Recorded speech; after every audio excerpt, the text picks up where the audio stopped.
Hi, I'm back. Hi, I know. I just wanted to do another quick scope from around this part because it's such a nice day. And hey, Kirkwood. I just wanted to show you this because it's just so amazing. They've got the traffic shut off around here, and you got this nice clear shot of giant Taipei City Hall, and it's on this grand boulevard here. It's just very, very cool. It's almost 4:30 in the afternoon, and I'm just going to take a quick walk around here and get up a little bit closer. But this is a very important part of town, obviously. They have a lot of big events here as well.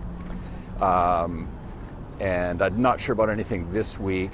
Thanks for inviting your followers. It's great if you do. Just swipe the screen left to right on iOS or up on Android. And we're pretty close to Taipei101, so I'll just take a walk around there because it'll be busy and lots of people around, and we'll see what's going on there. But this is the big Taipei City Hall. So Taipei City, and then there's New Taipei City, and New Taipei City surrounds Taipei City. So Taipei City itself, about 2.5 million population.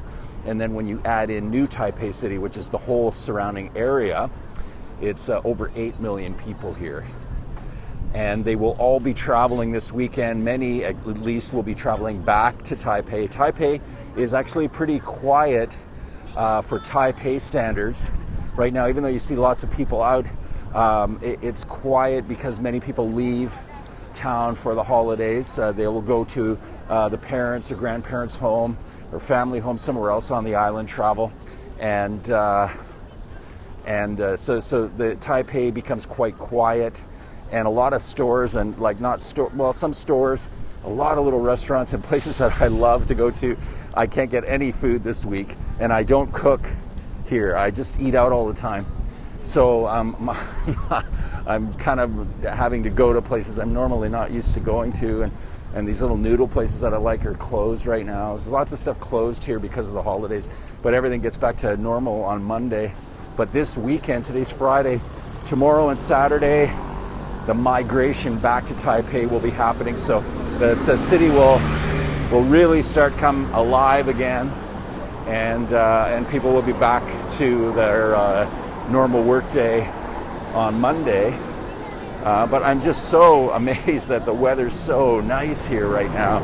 It has. I just felt kind of trapped inside a lot these days because it has been raining a lot. But ever since the New Year came, we've just had this really the nicest weather. So it's been a gift for everybody here for sure.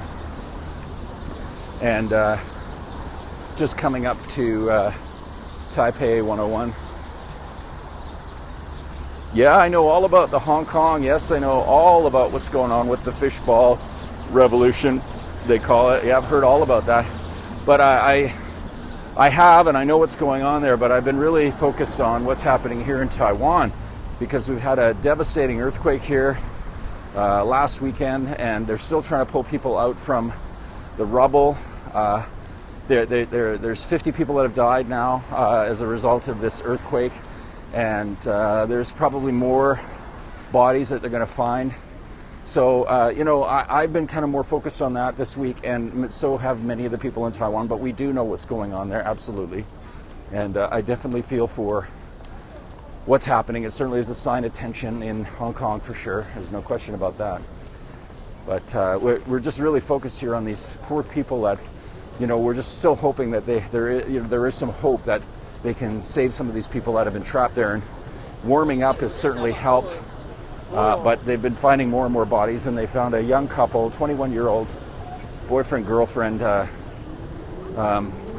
holding hands, embraced, but just their bodies left in the rubble yesterday. It's so sad.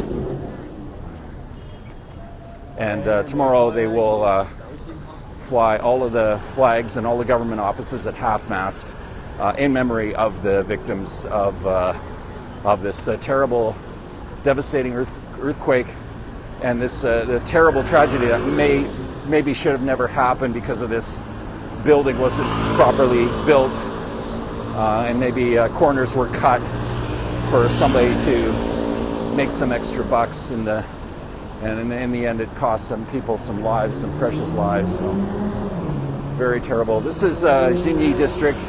Lots of people come down here on the weekends, and lots of tourists come to this part of Taipei. And so it's usually quite vibrant, quite busy, especially on the weekends. But there'll be quite a few people down here today. There's tourists in town. There's lots of Chinese tourists come here, about 5 million or so a year to Taiwan. Not as many as Hong Kong. Hong Kong gets 46 million. I was reading 46 million, yeah. 46 million visits. I think 30 million were Chinese tourists, something like that.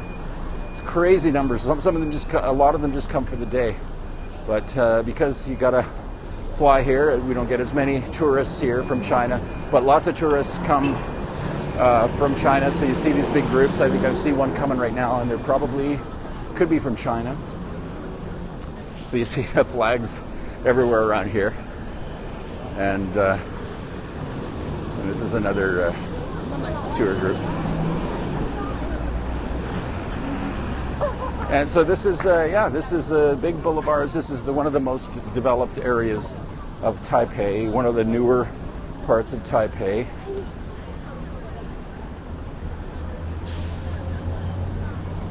Yeah, it's a pretty sad for sure. It's you know, human greed at its worst.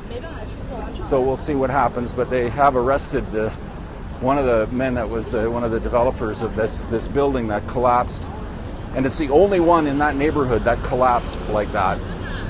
So.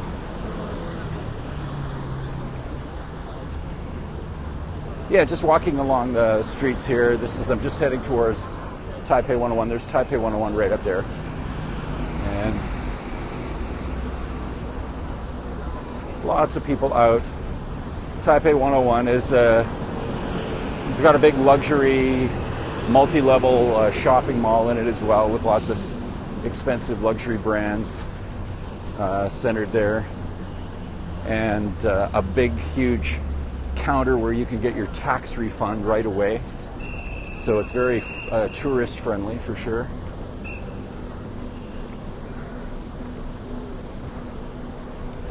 And you see all the yellow cabs. Cabs are a pretty good deal in Taipei. They're not super expensive compared to other parts of Asia, or East Asia anyways. They're cheaper than Korea, Seoul, and definitely cheaper than Tokyo. But you don't necessarily need to use cabs a lot here because the MRT system has so many stops. It's really easy to just get around by taking the MRT or subway. And this is outside one of the entrances to Taipei 101. Hello, I think you're from Russia. Thank you for joining us here.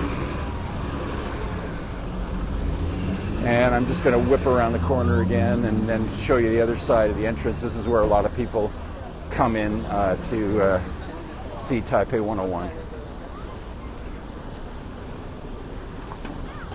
And thanks for following me. I'm getting some great people following me lately on Periscope, and I'm getting the weirdest things. I think because there's just more and more Periscope followers now, but getting all these weird like dating sites, escort sites that are following me now. I don't know if it's the vibe I'm putting out or what, but it's just getting very strange trolls and these types of things now. So I think it's probably the sign that Periscope is really catching on.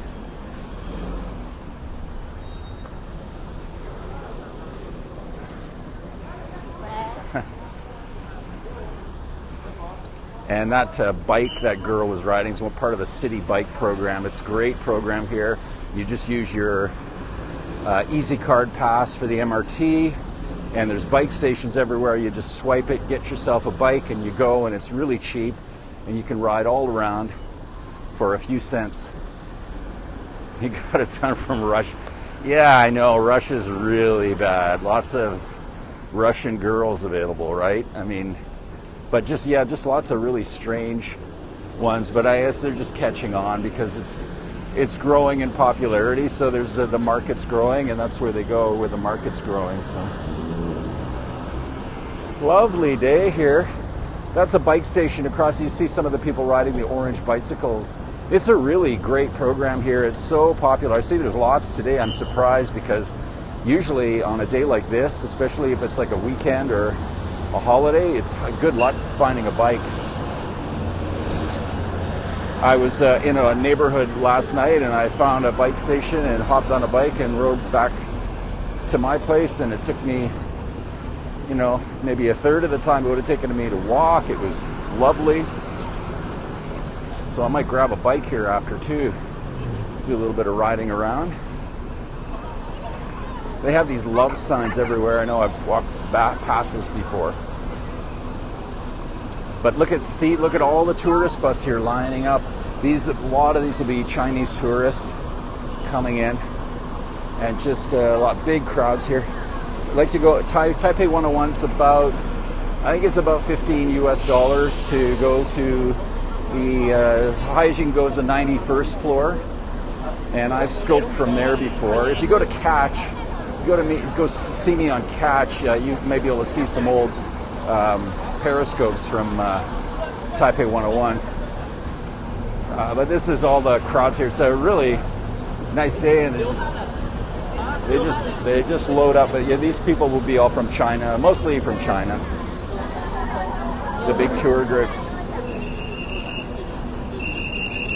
And then they have the protests here because there's many things like this one particular group claims their people are persecuted in mainland China, so they share this information to all the Chinese tourists here because they can't get this information back in China. So these people are here all the time. They're called the Falun Dafa. They're like a subsection of the Buddhists. So they're here all the time, meditating, protesting. They're all over the world, by the way. In Vancouver, British Columbia, Canada, they protest in front of the Chinese consulate there, or they have in the past. And so you'll see them all around Taiwan, and particularly in places where lots of tourists come. And this is Taipei101, and this is the shopping section of Taipei101. And then all of the groups of people. Oh, look, that'll be a good picture. I'm a photographer as well. I think I'm going to start taking pictures of people taking pictures of each other, because it's really good. You get some really neat scenes. That's a good one. And here especially, because it's right in front of Taipei101, you get lots of people doing pictures. Maybe just do a whole scope on that, maybe. Maybe that'd be boring. I don't know. How y'all out there? Give me a shout out where you are. I'll say hi to you before I go. Thanks for joining me. Hope you join me again. I'll be all around Taipei here in the coming days, scoping, checking out some of the festivities. There's more festivities coming. Hey, USA. And more stuff in regards to Lunar New Year. Thank you. Thanks for joining me here. There's Taipei Police. And they're always around just to make sure everything's okay. They don't stop anybody from protesting or anything like that. It's a free country. It's a democratic country, but there's somebody around just to make sure nothing gets out of hand. Sometimes you get these protesters here that are focusing on Taiwan tourists, and then you'll get the pro-Chinese reunification guys coming down here, and then you'll get the strong sort of Taiwanese nationalist guys here with the flags, the Taiwan flags, and sometimes you get them kind of going back and forth. I've never seen it get really heated or anything like that, but it's usually pretty peaceful and calm. But you get a kind of a melange of things because of the area. Oh, thank you, my friend. That's so kind of you to say that, Kirkwood. Thank you so much. Thank you, thank you, thank you. Hope I see you again. Hope I talk to you again soon. So I'm going to say goodbye. Thank you so much again, and keep watching for more notifications. Happy Lunar New Year to you. Zhenyan Kuai Le from Taipei. That's Happy New Year from Taipei, Taiwan. And see you again for now. 谢谢. Bye-bye.